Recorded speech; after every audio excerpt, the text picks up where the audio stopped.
Boker Tov Chavrim, I'm Stephen Ben-Nun. You're watching Israeli News Live, and we want to come back to the report that Anha has released about the Turkish military, along with other forces, being hit there inside of Syria near Al-Bab last night. It still has not made mainstream media, and I might have an explanation for that.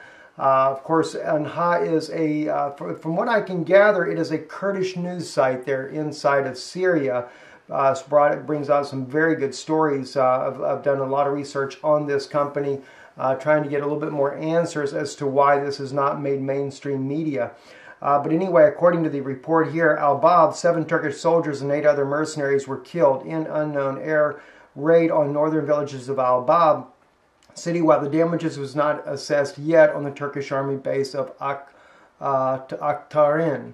Now, I've been able to find some just little bits and pieces here and there. I found one place where Turkey is saying that the Syrian army actually conducted this airstrike. The Syrian army and the Russians are saying they have not done this at all. But also, jumping over here real quick, here, this guy right now, Hüseyin Bozan, stated that I made a phone call in the morning to the chairman of the military council. He told me last night that the FSA, that's the Free Syrian Army, set an airstrike to the side of Aktaran. So there was an airstrike there from what we can gather there. If you look at this originally in his first statement, he says, Aktaran, uncertain nationality aircraft hit near the TAF supported, which is the Turkish Air Force supported Free Syrian Army units. Then he goes on to say in this right here that he called this morning, he made a telephone call to the council there. I'm assuming the Turkish council because he's writing in the Turkish language right here, only to find out that they said that that last night the Free Syrian Army set an airstrike to the side of Aktaran. Now, if you go back to the article here, though, and they've published many articles about this, as local sources said that the bombardment on villages of Sosian, Sheikh, Awan, and Kazwan yesterday left 7 Turkish soldiers dead and 8 of their mercenaries, which no doubt Free Syrian Army in this case here, and many others were wounded too. The Turkish Army dead and wounded soldiers were soon taken to Kilis Hospital to receive medical treatment. The results of the bombardment of the Turkish base of Aktaran have not come to light yet. And that's exactly what we're finding out as well. It's still something that is not being played out. No one is talking about it thus far. We've done as much research on this as we possibly can. Here again, another one that just popped up since I put this together. Syrian anonymous warplanes bombed Turkey military positions in Sosian. Now, see, that was the other name in the article that I have not looked up as of yet. Now, if you notice, this time we actually have a photograph. Now, whether this is a file photo or not, I cannot say, but they are giving us the, of course, they're still citing Anha News as far as the source for this. Again, I don't know if the photo has anything to do with it or not, but we'll have to wait to see. Now, there is another report, though, this morning coming out, and this is actually on several news sites already. DNA is what I got it off of. 2 Turkish soldiers were killed in a bomb blast near Syria's El Bab, according to a report. Now, one report is also saying that it was an IED, a roadside device that did it, and this one here says that it was a car bomb. The 2 Turkish soldiers were killed and 1 seriously wounded in a vehicle borne bomb attack near the Islamic State-controlled town of Al-Bab in northern Syria. Broadcaster CNN Turk reported on Wednesday the attack occurred as Syrian rebels backed by Turkish troops, aircraft, and artillery besieged Al-Bab as part of a 3-month-old Euphrates Shield operation to push Islamic State and Kurdish military forces away from Turkey's border region. Now, it's still interesting to know whether or not Syria or Russia has anything to do with it. I kind of wonder if it's not a possibility that the coalition may be trying to drag themselves into this conflict by using a rogue attack on them, and yet it be a totally unidentified aircraft, especially if it's flying high enough, dropping the bombs to make it look like it's someone else. Another thing that caught my attention this morning on secretsofthefed.com, CNN has been caught staging new segments on Syria with crisis actors. Now, I don't know if I could actually go as far as say CNN is the one guilty of it, but definitely the people that they're using in the field certainly are guilty of giving them a bunch of false news. And Anderson Cooper on CNN have, as they say, caught staging fake news about Syria to justify military intervention. And that's a very good possibility. In this particular video right here, this guy here, he is waiting on CNN to come on. He states several times in here, there's no gunfire as of yet, by the way, but he's going to tell them, once I get on, start shooting. They want to make it good. He even tells them at one point, bring a mattress. Let me see if we can catch one of the statements here for you.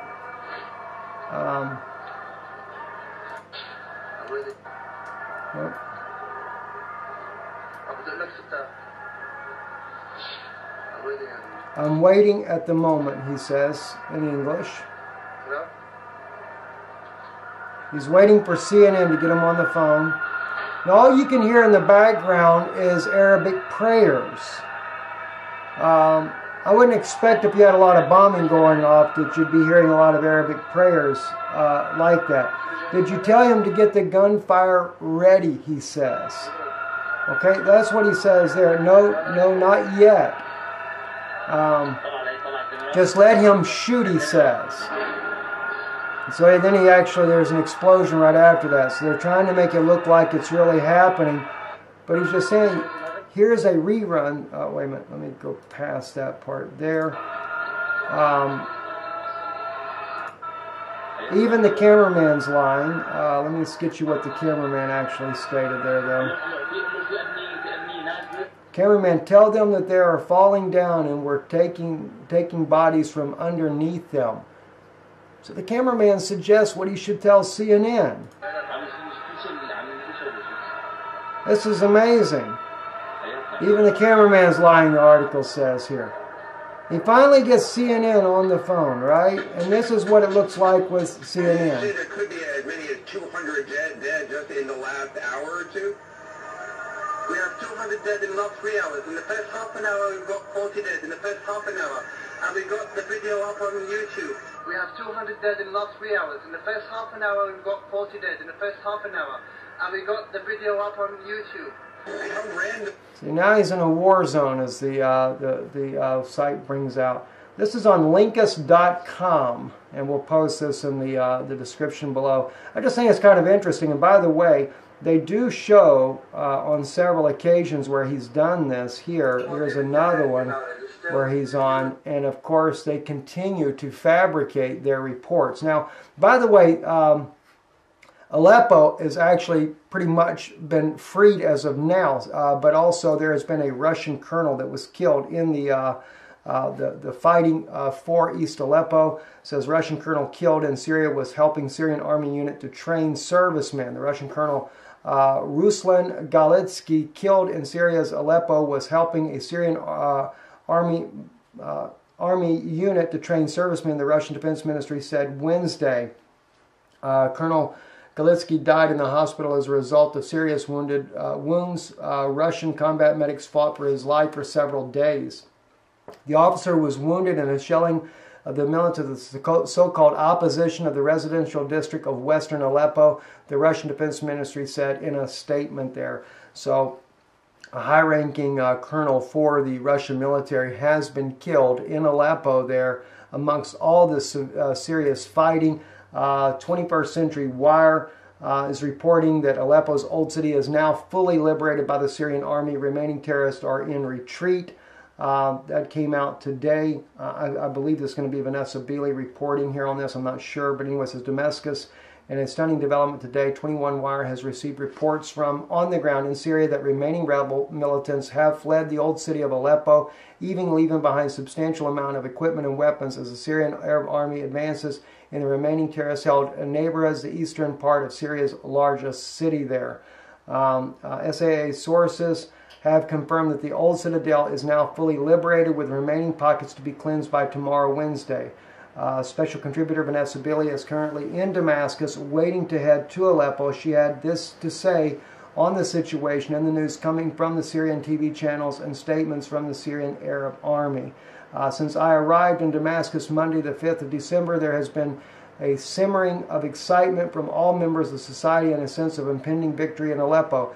That anticipation seems to have been satiated tonight as news is coming into the Syrian Arab Army is pushing home its advantage and sweeping clean the remaining pockets of terrorist resistance against the SSA, advances supported by the allies from Iran, Russia, and Hezbollah. Do be praying for Vanessa Beeley. She's a very brave reporter, and we have really enjoyed some of her incredible insights there. Love to have her on Israeli News Live there, but I know that that is a compromising situation for her. She has reported before that she would like to be here, but it would compromise her abilities to get in and out of Syria there. One last part here also, Enha News, Hawar News Agency. Sheikh Maksud Count societies in Europe supplied mercenaries with chemicals. That is something that this man right here is claiming, that the co-chair of Tevdem Council and Sheikh Maksud accused the European Union and Turkey of providing facilities for societies that back the national coalition and supply them with chemical weapons. Sheikho called the international community to punish those committing crimes against humanity in the city of Aleppo. Sheikho said that the Syrian National Coalition affiliated mercenaries have targeted the overcrowded neighborhood of Sheikh Maksud with chemicals 3 times over this year. The neighborhood has been hit 3 times in March, April, and in November, causing dozens of suffocations and poisoning cases among residents. As we've reported before in the past, Eren Erdem was one of the main sources, a former Turkish parliament member, that exposed how chemical weapons were coming through Turkey by the hand of ISIS inside of Syria to be used on the civilian population there to justify NATO intervention. And again, we have yet another compelling article here on Hawar News Agency reporting that indeed it is still being blamed on Turkey and now even the European Union. Not saying that everybody in the European Union would be guilty of that, but he clearly puts that on their responsibility. I'm Stephen Ben-Nun. You're watching Israeli News Live. Update on the situation again inside of Syria. And we will reach out and see if we can't find out some information about this now that we have our own source there on the ground inside of Syria to see if we can confirm this airstrike that has happened on Al-Bab. I'm Stephen Ben-Nun. You're watching Israeli News Live. Shalom.